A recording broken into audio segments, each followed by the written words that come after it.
What's up guys, today's video is on the top 5 best cutting boards.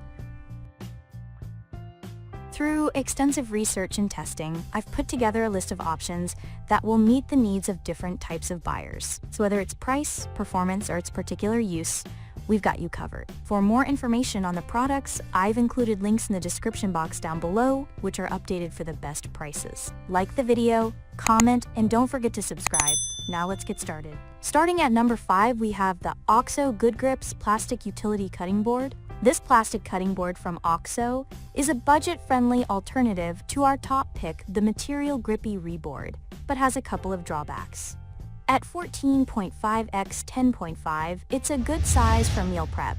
The plastic cutting surface is non-porous, and silicone strips run the length of both short sides to help keep it in place on the counter when cutting. It's also reversible, with one side offering a channel to catch meat juices, something the Reboard doesn't offer. But two things keep it from being a top pick. It isn't very attractive, so you wouldn't want to use it as a serving board, and it isn't supposed to be put in the dishwasher. Part of the appeal of a plastic board is that you can toss it in the dishwasher versus having to hand wash it like a wood or rubber board. Moving on. At number 4, we have the Silicone Thick Cutting Boards Mat Set. If you're looking for a non-porous alternative to plastic, we recommend rubber, but both natural and synthetic cutting boards are pricey, so you might want to consider a silicone cutting board. It's important to note that these are mats, not actual boards. But even at 1/8 thick, the material provided a reasonable barrier between the knife and counter. Silicone is flexible, so it's easy to fold into a U-shape to transfer ingredients to a pot or scraps to the trash. They're also dishwasher safe, even though they're very easy to hand wash. And since the entire mat is silicone, it's very non-slip.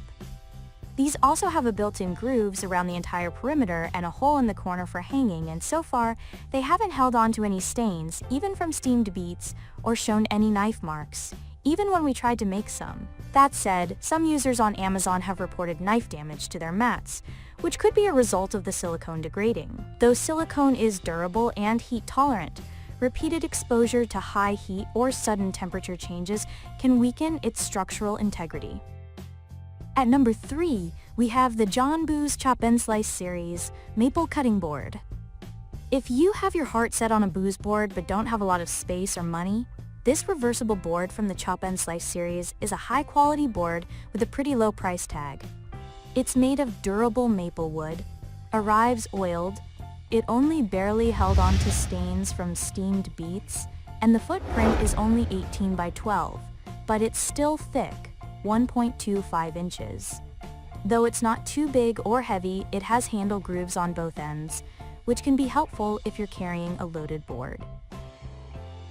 At number 2, we have the Caraway Cutting Board. We also tested a new cutting board from DTC cookware brand Caraway. These double-sided boards come in 3 sizes.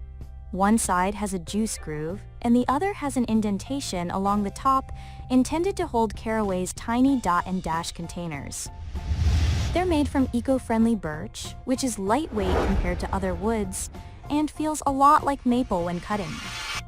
These boards are also pretty thin, so we have concerns about warping, though limiting exposure to moisture can help with that. The board also comes oiled, though it did hold on to some strawberry and beet stains, as we'd expect any wood board to do. And finally, at number 1, we have the Architect G14WW Original Non-Slip Gripper Cutting Board. This 11 by 14 polypropylene plastic cutting board is fine but nothing special. It comes in a variety of fun colors, it has a handle hole you can use to hang it, and it is dishwasher safe. One side has small rubber feet, aka the non-slip gripper base, which does keep the board stationary, but also makes it so you can only use one side for chopping. Thanks for watching, and that's all for now. I hope to see you guys in the next video. Till next time.